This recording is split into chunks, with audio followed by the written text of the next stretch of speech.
If this is your first time tuning in, what's up? My name is The Schiller. Today, we're going to go off the deep end a little bit. If you are faint of heart, if you have huge biases towards basically anything, today might not be the stream for you because we're going to share some thoughts. We're going to give kind of a roundabout look because there's a lot of things that are happening that you don't realize unless you're kind of told that it's happening. We're going to go over a massive collection that looks like it's going to be closing its door, or at least handing off the assets to somebody else. We're going to kind of do a deep dive into that, but today's show is going to be super, super spicy, and if you're down for that, I appreciate you tuning on in. Would love share, likes, all that other kind of crazy jazz. Okay, so let's get into it. We are live over on Abstract as well. So this table saw person put a chart of the taxes and basic expenditures of the average Canadian family from 1961 to 2024. Yo, I'm Tolly. What's going on, brother? And we see taxes absolutely moon beyond belief, shelter mooning, food mooning, and then clothing kind of staying the same. And so it's a great illustration of just how much things cost. And talking about systems, infrastructure, when we talk about taxes and whatnot, is it going to the best places? Is it having that much efficiency? Do we need more transparent rails to see where some of that funding is going? Now, here's another crazy, crazy headline. I'm going to preface this where people originally thought, hey, this might be AI of some sort. The person's released some additional documentation in person that it looks like it's real, and somebody got debanked. And for kind of a quick TLDR, in Canada, there was the trucker protest. If you remember, I want to say that was like a few years ago, and basically one of the lawyers for that trucking protest, or the defendants or whatever, is having their bank shut down, or they're getting debanked, which we actually went on and had a pretty lengthy conversation with Mike Reevy, who I think it was a business account that they were doing. Maybe it was a personal one, but this is the scariest shit, because I was terrified of getting debanked at some point during crypto. Now it seems like, everybody's kind of all right, it's fine, but this is the scariest thing. And this is happening because somebody is representing somebody and falls under that political belief thing. And so we move on and, bring up Elon, bring up Tesla. I saw on Facebook some other day where somebody was like asking for help about their Tesla, and all of the comments were just political shit slinging, and you can't even have a normal conversation. Everybody's just like, I hate this person, that's whatever. I'm pretty much on the fence on everybody, and I don't care, right? You don't like the person, you don't like the brand, that's fine. But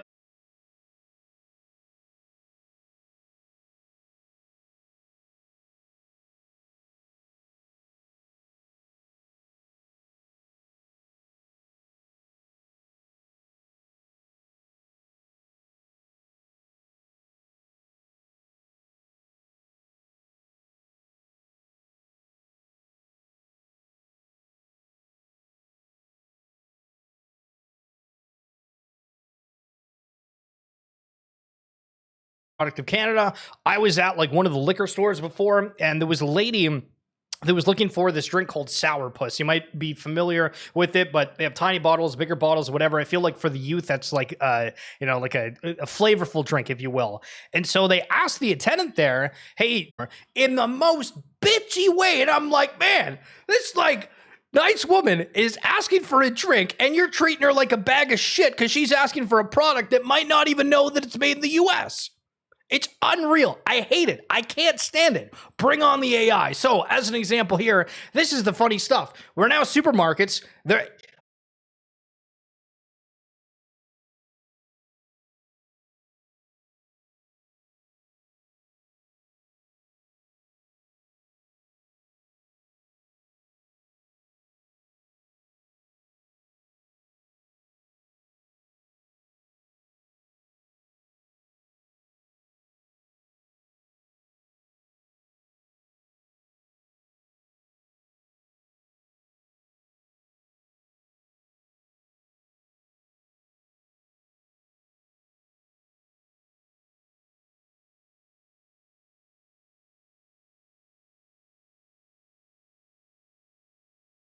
Dollars is tied up mostly in useless cryptocurrencies.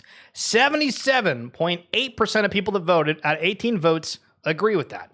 22% say disagree. But when you go and look at some of the top cryptocurrencies here, let's try to just go outside of like the top 10 for a second. Maybe we'll go down to like top 30. So DAI is a stablecoin, Aave, that's DeFi, keeps scrolling down. All right, we're starting to get stuff. RWA.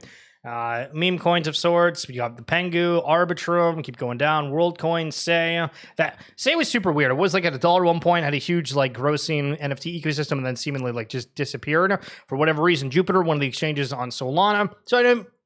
So far here, I'd say that, you know, for the top 100, it's like, all right, we recognize the name. They're a part of something. PayPal USD, the stable coin, okay. Gala, still don't understand why it's at that price, but that's okay. And then it gets down to Sandbox and some other ones. But then when you go like beyond the top 100, this is where you have to really be in the familiarity of what these different protocols do.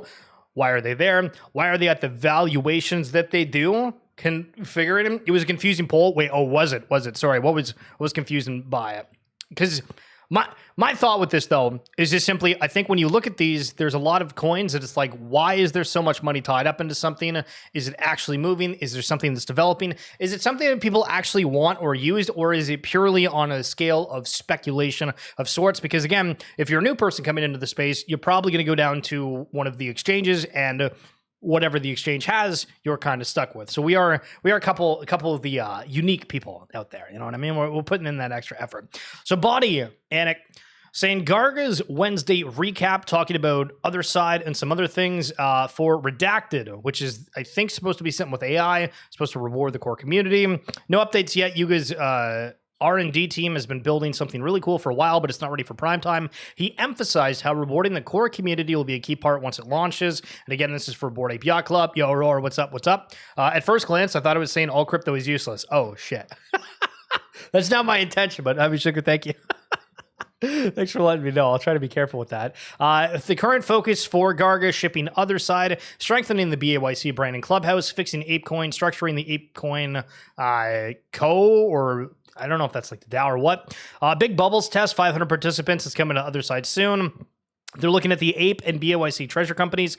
This is an active topic. Some of the ideas being explored. Treasury company, ETF, more niche exchanges, easier on-ramps. All of this, again, is something that looks super interesting. But after I voted, I noticed what you meant and wanted to change my vote. Okay, so we got to up those numbers. Roar, just saw on Twitter of a new partnership of Azuki with OpenSea. Hey, we just covered it. You got her. A new collection of shorts. Is that it? From 22 hours ago. Yeah, so, I mean, I don't necessarily dislike the thought of it, right? Because, I mean, for sports moments, NBA Top Shot, whatever it is, it's like moments, right, of a game. And so if they have shorts of a TV series, it's kind of the same thing, but for just different audiences. But it does seem that OpenSea is turning more into a launch pad of sorts. So we're going to get to the Pixel Vault news in a second, but I saw the Jenkins the Valet ape on my timeline, and I was like, holy smokes, what the hell's going on? So Jenkins the Valet, we got to give a backstory, I suppose. Early days of Bored Ape Yacht Club, they had a section of the mint funds, if I remember correctly, that they were giving people some fundage from that to create something. And so like Josh Ong, if you know who he is, he was somebody that got a stimulus of sorts to go out and do some in-person events. Jenkins the Valet was another one to build up some of the lore and creations around this particular ape. And so this was one of the first ones that really had some kind of a story that was built up around it. And they ended up raising $12 million at a point. They had Neil Strauss do a book. They had some crazy sales where they had this yacht NFT that was selling for like 40 ETH at a time. Craziness, just absolute craziness. And then they launched an art collection, and it went horribly. It was probably the worst art we've ever seen within the space. And then they went out and they hired a former Disney artist to do these Azerbola. They moved away from doing the Bored Apes and then focusing on this new thing. It kind of didn't really shtick, and then they just kind of shut down and was like, okay, what the hell happened? So now we come here. We all have our light bulb moments around NFTs. That moment where the idea of an NFT makes sense, and another moment where it makes more and more, and another and another. Stumbling across Jenkins in 2021 was a light bulb moment for me. Jenkins brought storytelling to the space and became a standout ape in the Yacht Club, one of the first characters on chain. Over the last few years, I've got to know the Tally team pretty well. A smart, creative, hardworking bunch with a heap of resilience. We've watched them succeed, we've watched them fail, and we've watched them pivot. I'm proud to become the next owner of Jenkins of LA, the damn mutant and good boy. I have no firm plans, and my intention is to be solid steward for these characters and for their stories to continue through the swamp. For now, all I want to say is thank you. Thank you to the Space, Yacht Club, and the team at Tally, and to Jenkins. Let's see where this journey takes us. Valet Project always felt off to me. Yeah, I mean, the concept of like getting the book out there and like actually having it as a story of... there was like a kid's book that I used to read back in the day, and not that Bored Apes were like necessarily for like kids of any sort, but it was like Magic Treehouse or something like that. Unless that was like the TV show. But anyway, there was a series of books that were like relatively short. And in my mind, I'm like, hey, you know, they create a book. They're able to get it out in like, you know, the Chapters, the Coles of the world, and have the Barnes and Nobles and get something that's, you know, gets traction of sort. Okay, I can kind of see a sustainable business of that sort. But you know, Web3, LOL. So no firm plans is sort of interesting. I don't know what the acquisition costs for taking this over. I've said repeatedly that I think we're going to see a lot of mergers and acquisitions of different things for a while. Yo, go cool. What's going on? Thank you so much for tuning in over on Abstract, guys. We are live over there. If you wanted to follow or check that out, much appreciated. Okay, so back to this point, again, we're just going to see more and more situations like that. Who is going to go where? That is ultimately the biggest question you and I have to decipher. Now, when scrolling back to try to find some older posts from Pixel Vault, as the unfortunate news dropped yesterday, I found this when I tagged Daniel G. So, well, simple. This is like a Robinhood equivalent, and they just screenshotted Daniel's post. This tax stuff is way too hard. I think I'm just going to go to jail. And they made it their ad on everything. And so I screenshot it and I'm like, yo, do you know that these guys are using your tweet? And he's like, I have no idea. So there's a little bit of a chuckle for you earlier today. Now, on the topic of mergers and acquisition, this is something back in 2022, where breaking, deal not closed, but offers have been made for the acquisition of OniForce, which, to reflect, I believe OniForce is kept with the same leadership the entire time. But the Cameron here, I don't think that what they were working on is still existing, and I don't know if they actually went through with anything. So, get more, there's a lot of speculation, so I figured I'd be transparent at this point. Non-fungible film has been in discussions with OniForce team for a few months and made a formal offer to acquire the collection, IP, and brand. And so, non-fungible film, it doesn't exist. They sold NFTs. They were, you know, going to do this whole series, and nothing came of it. But the question, I guess, remains of if they got the OniForce IP and if they got more people that were interested in watching what they did, would this have still existed? And my argument would be like, I don't know, because again, founder was somebody that was relatively well known within the space. They did do their own NFT collections on top of like the ones for the film. And so they had an audience, but they just weren't able to create kind of anything with it. Which brings us to the longer form of the show. And again, if you guys are watching, thank you so much. Any shares, likes, retweets, I have much appreciated. But Pixel Vault. After more than 4 years of building, we have started the process of potentially winding down Pixel Vault. We tried our best to create a profitable and sustainable crypto entertainment company. While we didn't succeed, we want to thank our team, investors, and community who pulled for us. We are currently in discussions with several parties interested in acquiring Pixel Vault and its various assets and continuing to serve the community. We're also in direct communication with Seed Phrase regarding the transition of Wolfgame. Please DM this account or email info@pixelvault.com if you are interested in the IP. We will share further updates when the process is complete. So in the earlier days for Pixel Vault, and if anybody's got any stories about Pixel Vault or if you remember anything back in the day, feel free to share, but they had a mint for everything. There was so many different collections that dropped. They were absolute pioneers at one point where they had like the mint pass and everything was verifiable on chain, and they were like the talk of the town. So right now, you know how like Pudgy Penguins are all over the timeline, and I'd say like Bored Apes are is Bored Apes considered second right now? I don't know if there's like a cleared second cut winner. I would almost say Claynosaurus like a few months ago, but I feel it's been like sort of quiet on my timeline regarding Claynosaurus, which is weird to think about. But the point being, a couple of years ago, Pixel Vault was like the be-all and the end-all within the space amongst the Bored Apes of the crowd and the CryptoPunks. G-Money, another grift going wild. So let's go over a couple of these things. So they raised $100 million from VCs back in the day. Now, this is not including any of the different mints they did, because they had the comic mint, they had the meta hero mint, they had a whole bunch of different things that were part of this. Run from that crew, everyone but Chris Wallace. Well, I mean, there's a lot of confusing parts of it, so let's just read this. And again, this is going to be a little bit lengthier, but we'll try to go through all of it. So the world of NFTs is bizarre, co-founding, and exhilarating. Detractors see a space full of capital-obsessed hucksters who want to choke at all of the lasting value from popular culture, while boosters see a new technological revolution that can transform how value from online media is actually created and captured. This past year, institutional investors have seemed to grow obsessed with NFT opportunities, a space few of them examined seriously before 2021, dropping billions of dollars into equity investments in startups including Dapper Labs, OpenSea, and Sky Mavis. So Dapper Labs, that's the team behind Flow, NBA Top Shot, all that kind of jazz. OpenSea, self-explanatory, and Sky Mavis is the team behind Axie Infinity and Ronin. Investors' latest NFT bet is on a startup called Pixel Vault, a massive NFT collection of superheroes that has the goal of growing into a decentralized Marvel-esque empire. The NFT startup tells TechCrunch it has closed a whopping $100 million in funding from Adam Bain and Dick Costello's O1 Advisors and Velvet Sea Adventures. Pixel Vault has been at the forefront of experimentation in how NFT projects become something bigger than thousands of JPEGs. Pixel Vault's projects are built with the key tenets of Web3 at the center of community empowerment, decentralized governance, and true digital ownership, said Pixel Vault Sean Garrett. We do not look at the fan base as the customer. Our fans are the owner and the builder.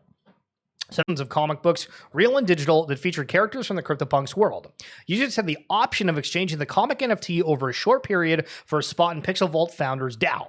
Now, this is a whole nother topic, which how the hell do we describe this? So they created a DAO, and they put a bunch of CryptoPunks that were in it. And CryptoPunks obviously have mooned. Within this DAO, there was a ton of other very, very valuable NFTs that were outside of the Pixel Vault collection. The DAO ended up getting a lot of the collections that Pixel Vault launched over time, and more was added to it. They had their token in GG. But this is kind of like another example that like the DAOs just simply don't work. Similar to the 8-coin DAO, similar to the Pixel Vault DAO, we keep going down the list here. So, a crypto collective which gave them ownership in a substantial collection of NFT art, which included a number of CryptoPunks NFT worth millions at current prices. They were the main characters of the Pixel Vault comic. The provider of most of those comics was a crypto investor synonymously named Beanie Maxi, who bankrolled the project initially, supplied a multi-million-dollar collection of punks, and spoke loudly about the potential for the project. He's come under fire in recent weeks for pushing projects onto his followers while being less than transparent about the scope of his personal involvement. The minor scandal has led to him divesting in Pixel Vault. So Beanie apparently got like just an absolute bucket of money, and I'm curious how much of like this funding went straight up to like paying Beanie out, because if you've ever seen Beanie and G-Funk, they've been back on the timeline pretty much forever. Pixel Vault started with Sports Cheetah. If you remember him, he was the guy that he was the Crawley Township, the WAGME United. If you remember when they did the Web3 squiggle jerseys and whatnot. So he was actually a part of this with Beanie and G-Funk, but I think he got kicked out immediately, thinking that like he wasn't going to add value to the collection, which is like kind of crazy. And then also, this is just like a complete random side note here, and I don't think this exists either, but Tom Brady's buzzy celebrity NFT startup Autograph banks $170 million from Silicon Valley's top crypto investors. So at the time, right, like VFriends, we had the Moonbirds thing with Proof, Pixel Vault, everything was getting $50 to $100 million. Absolute sheer insanity. When I read the actual comic, I knew the fix was in. It was terrible. I agree. The first comic was like not a good read. The other ones were substantially better. But I agree. The first one was sort of odd. And then remember, this also happened at a time too when like the pandemic shortly started. And so they were going to ship out the physicals. They had issues getting like the containers for it. They wanted to do like specific cereals. It was all these kind of stuff.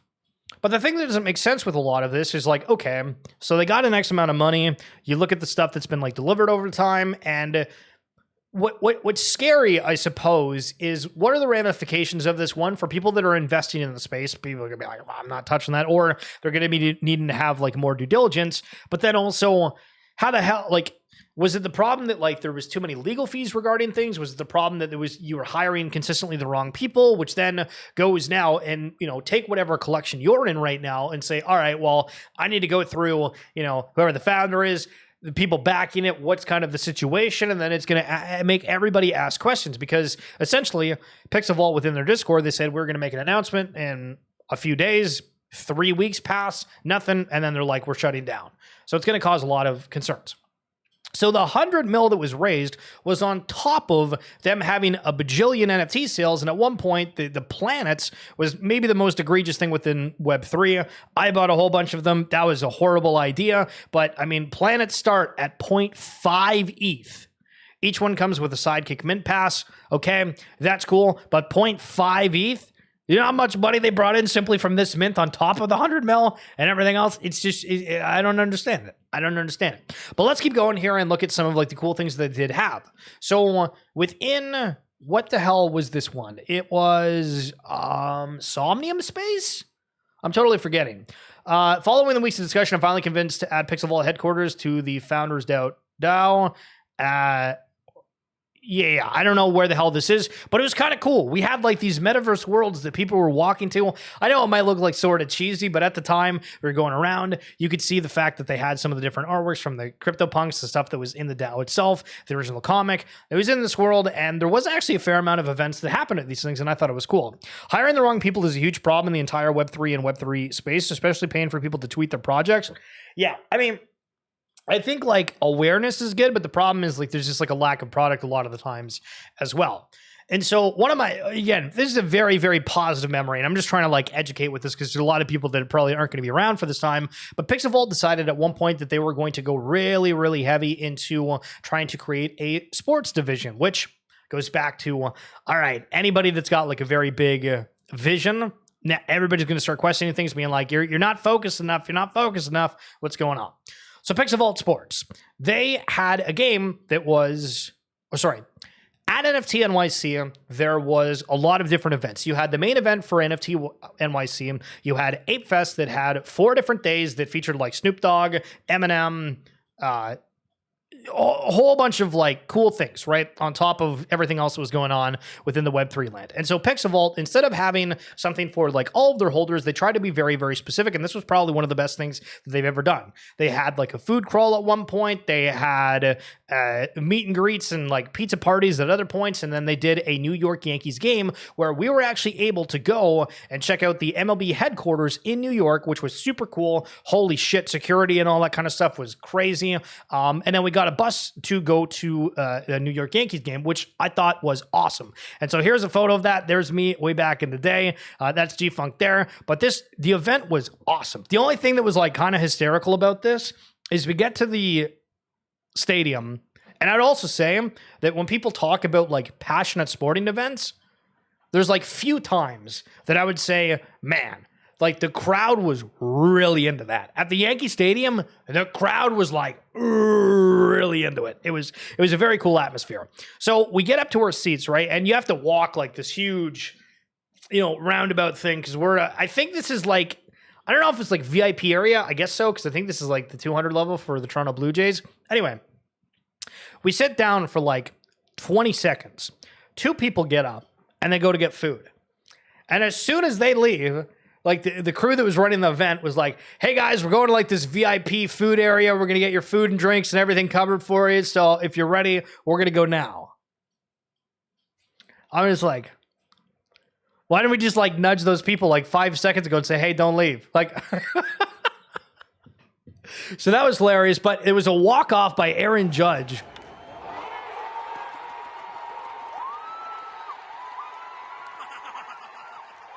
It was an absolute electric experience and love it. Love it, love it, love it, love it. Yo, there I am right there. Hat backwards. We cheering. Good time. Love it.